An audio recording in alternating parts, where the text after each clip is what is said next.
Well, David, I didn't mean to schedule this on the anniversary of your father's death. Well, yeah. Well, I felt something today, and the interesting thing is that then I started getting calls and emails, and then I realized it was Don's. He passed away 19 years ago, in 1995. So, and then I started feeling the spirit, but then I was thinking of 19 years of him not here, but he always there with me, so I'm cool. How does that work? What do you mean he's always there with you? Because he was my teacher, my mentor, and then I was just in Europe and stuff, and like in Finland and Scandinavia, and it was very interesting when I think about it, of the influence. I really saw the influence of the music that he and other musicians did in Europe, especially in Scandinavia, like the Golden Circle. Yes. There's a beautiful book that came out on the Golden Circle, and I didn't even know of all the cats that he played with at the Golden Circle. Like, and being a gigging musician too. Yeah. I've been learning about my dad, and I try to keep running.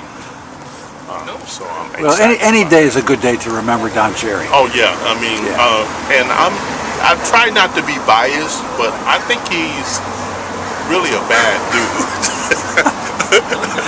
What do you mean by that? I mean, well, I listen to his music and the simplicity of the music, and how he made creativity.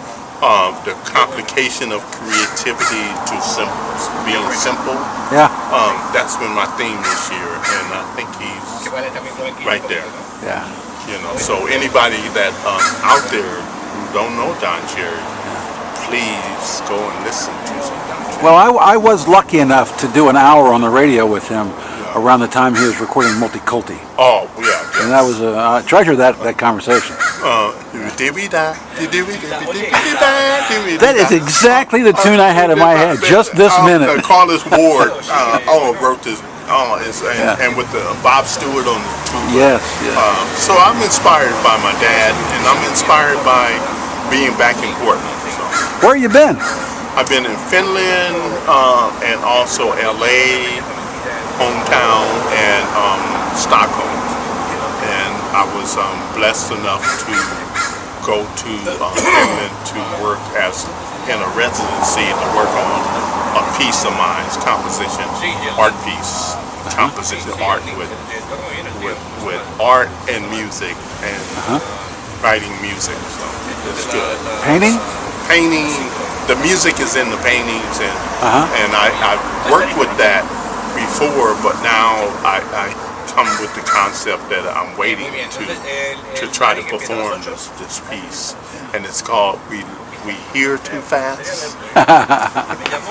What do you mean by that? I mean, because it's almost like we look too fast, like when you go to an art gallery, there's this beautiful piece, and we tend to say, go through it, and we look too fast. And I think with music, really good music, and you probably know this, we hear too fast because most people say, oh, okay, I'm going to share this music with you. And then 1 minute in the piece today, they say, okay, here's another piece. They'll say, why haven't you heard this piece? So it's dedicated, and then I think I got a record that's going to come out with that called We Look Too Fast. And being with the Organic Nation Listening Club, and we're going to be doing this thing here at ART on Artist Rep. I'm kind of excited with Carlton and Renato Carrillo, Carter Jackson, and Glenn Moore, the Organic Listening Club theater piece, storytelling performance. I'm looking forward because I can try to put that into the piece that we looking here too fast. And so the listening club means, you know about this. Let's listen, but then let's share and bring the audience into what it's about.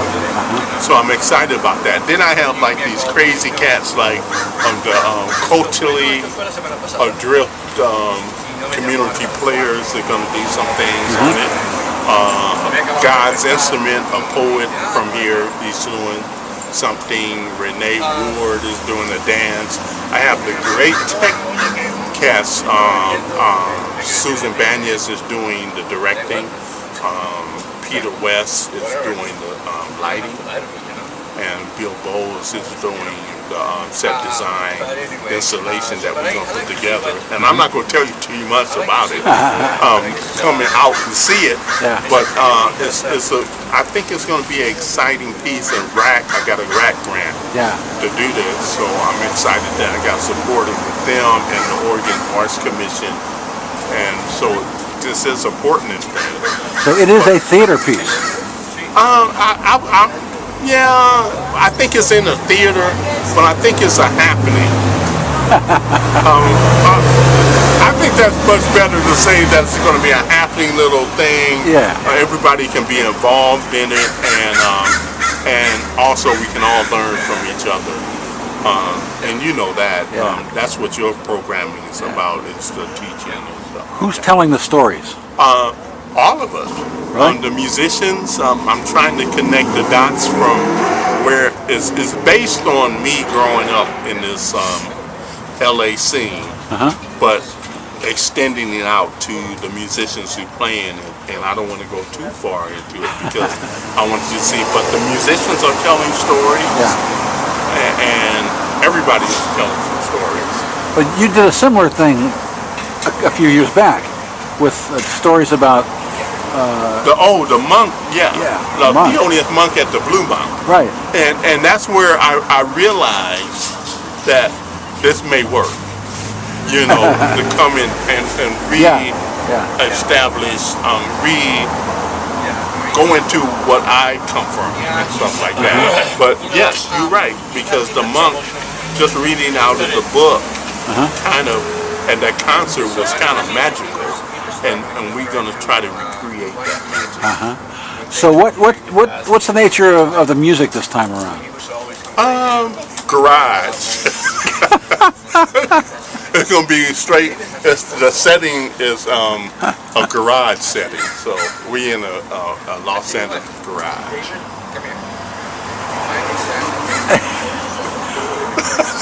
but you're not doing garage rock.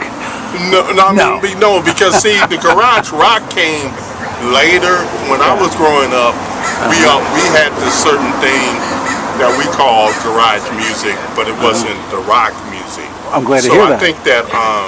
I think a lot of musicians create in a garage. LA is garage. Here maybe basement. New York, East Coast is basement. And that's a sound, but the garage sound is strictly, I think it has to be almost LA or those kind of places like that. San Francisco garages are small, so I don't know. So is this scored or improvised or both? Both. Everything, It's yes. But that's the surprise. You're always like this. You never want to. Well, I don't know, because that's the whole fun for me, is to saying, okay, I can do this, okay, and the momentum is building.